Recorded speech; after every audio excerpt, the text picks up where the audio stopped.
Bertemu lagi di channel kesayangan kita semua. Di video kali ini, kita akan membahas mengenai salah satu konflik yang terjadi di salah satu wilayah timur Indonesia, tepatnya di Maluku. Sebelumnya jangan lupa like, komen dan subscribe channel ini ya. Pada akhir tahun 1990-an hingga awal tahun 2000-an, di Maluku pernah terjadi konflik agama yang melibatkan orang Kristen dan Islam sehingga masyarakat lokal menyebutnya dengan konflik Salim Sarani. Loh kok bisa? Iya dong. Video ini bukan bermaksud untuk mengorek luka lama, melainkan untuk dijadikan pembelajaran bagi kita agar tidak ada lagi konflik suku dan agama di Indonesia. Kami akan membahas mengenai sejarah pecahnya konflik ini. Berikut ini ulasannya. Berbeda dengan daerah lainnya di Indonesia, Maluku merupakan satu-satunya daerah di Indonesia dengan populasi umat Muslim dan Kristen yang tidak berbeda jauh. Tercatat saat ini jumlah umat Muslim di Maluku sekitar 56% dari total populasi penduduk Maluku. Sedangkan jumlah penganut Kristen sekitar 44%. Inilah yang menjadi sebab mengapa masalah agama menjadi hal sensitif di Maluku. Bahkan konflik agama ini sudah terjadi sejak zaman penjajahan Belanda. Pada zaman penjajahan Belanda dulu, masyarakat Maluku dibagi sesuai dengan garis agama secara geografis dan sosial. Penjajah Belanda disebut sering melakukan diskriminasi terhadap orang Islam dan lebih menganak-emaskan orang Kristen, terutama dalam hal pendidikan. Belanda memberikan orang Kristen akses yang lebih besar dalam bentuk pendidikan dan posisi politik, sementara orang Muslim lebih diberi akses untuk berdagang dan berbisnis saja. Pada masa Orde Baru, Presiden Soeharto melakukan transmigrasi untuk orang-orang dari Pulau Sulawesi sehingga banyak suku-suku dari Sulawesi seperti suku Bugis, Makassar dan Buton yang pindah ke Maluku. Hal ini menyebabkan jumlah Muslim di Maluku semakin bertambah karena suku-suku tersebut umumnya beragama Islam, sementara penduduk asli terutama dari kalangan umat Kristen merasa terpinggirkan. Pada tahun 1992, Presiden Soeharto mengangkat M. Akip Latukonsina sebagai Gubernur Maluku.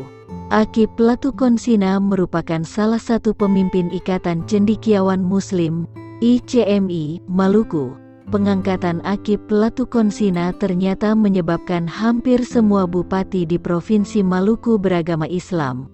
Kondisi ini semakin membuat kesal umat Kristen di Maluku sehingga puncaknya terjadilah konflik agama di Maluku. Konflik terjadi di sebagian besar daerah-daerah di Pulau Ambon. Konflik ini berlangsung selama 3 tahun dari tahun 1999 hingga 2002. Tercatat ribuan nyawa melayang akibat konflik ini. Awalnya konflik ini menargetkan suku-suku pendatang yang beragama Muslim seperti suku Bugis, Makassar dan Buton. Konflik ini semakin parah sebab tempat ibadah juga menjadi sasaran. Sejumlah masjid dan gereja dibakar akibat konflik ini. Konflik ini semakin memuncak di akhir 1999. Gereja Silo yang berada di pusat kota Ambon diserang dan dibakar oleh sejumlah orang. Akibatnya gereja terbesar di kota Ambon ini hangus terbakar. Sementara itu, di Tobelo sejumlah umat Islam diserang dan beberapa orang di antaranya tewas terbunuh oleh sejumlah oknum umat Kristen. Kejadian ini terjadi tepat pada Idul Fitri tahun 1999. Pemerintah pusat mencoba memadamkan konflik di Maluku.